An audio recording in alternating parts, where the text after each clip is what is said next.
Okay, so one of the things we did is we went on a float trip, and basically that is the kind of a trip where there's sort of it's sort of like a raft almost made out of bamboo, and then there's seats, a seat, and then a seat, maybe groups of like 3 of those seats, so maybe there were, I don't know, 6 to 8 people on each raft. Very quiet, with the oar, no motor, no nothing. Oh God, I can't even explain how spectacular this was. We were floating through parts of the Amazon. I was in the Cuabeno Reserve, just to explain where I was. And the trees and the birds. I mean, to see these beautiful macaws just flying overhead and in the trees, and just the most beautiful colors of birds. And then the toucan. I used to call it the big Fruit Loops bird, and the toucan. And there it was, and you could see it, although we all had, our binoculars.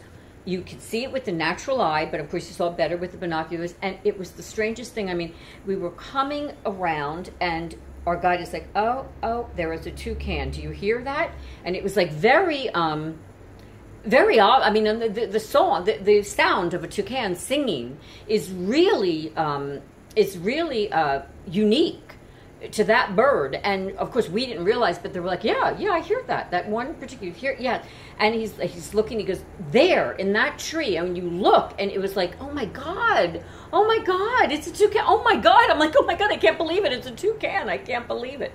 And you get your binocular and you look, and they had like the really great high-powered binoculars, and they would pass them around and you'd really see. It was just so spectacular. And I remember that bird sang and sang and sang till we passed it, and we long, moved on. You could still hear the singing of the toucan. It was just so spectacular.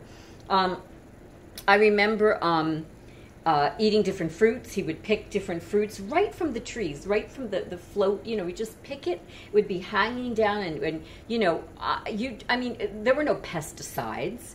There was nothing. It was nature. I mean, of course, there were always some people that, oh, I'm not going to eat that. It's like, obviously, the man wasn't giving you poison. I mean, and like I said, you don't have to worry that they sprayed it with pesticides and who's come along and touched it a million times. I mean, you're in the Amazon. You're in the rainforest.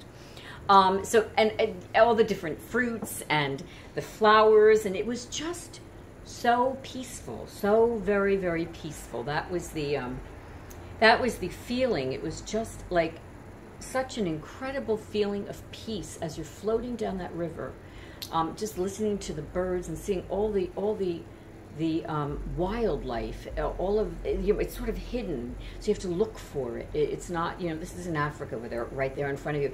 They're hidden, and you're sort of like, you're discovering things. It's just so spectacular. Another thing that we did was, one day we went out on the canoes, and we went to an area which had whitewater dolphins. And sure enough, there were dolphins, the whitewater dolphins. And they said, oh, this is the area that if anybody wants to go into the water, it's safe. Now, I have to tell you, I didn't think about it. I just thought to myself, oh, and I don't swim, mind you. Now, we're in our life jackets. You don't have to be in a life jacket when you're actually in the boat. You're in a life jacket all the time. But anyway, most people could swim. I couldn't. So I'm in my life jacket, but I'm not one of these people that are afraid to go in the water. If I know I'm going to stay afloat, I go in. So I remember thinking, oh my God, I cannot miss this opportunity to go in the Amazon River. So there were only a few of us, but they're like, if you want, you can go in. And of course, I dived in, I jumped in, and one of my girlfriends went in. She was a swimmer, and I'd say maybe about 5 to 6 people went in. And of course, we were trying to reach the dolphins, and the more we went to reach the dolphins, the more they swam away from us. So we just, it was just fun. It was just an incredible experience to be in the river. I mean, thought to yourself, wow, I am in the Amazon River. I'm in the Amazon River. It's just so spectacular. That was really a great experience. We went to they sort of brought you to I don't even know how to explain it, a little thatched roof place where some of the native people had made some jewelry and things like that. And I remember I bought a comb, which I still have hanging in my bedroom, that a natural comb that apparently, years before, long time ago, before not civilization, but before civilized people, if we want to call ourselves civilized, I don't even know if that's the right word, entered the Amazon. So, and they had real combs. These were the combs made of bamboo.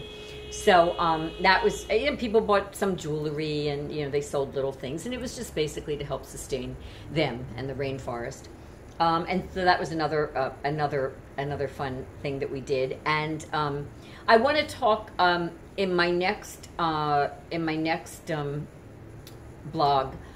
I want to continue on with the Amazon. I want to tell you what it was like to be in the Amazon at night, because the Amazon at night is just such a special, special place. It's special any time of the day or night. It's so, so, so very magical. But I want to explain what happened in the night in the Amazon, so stay tuned.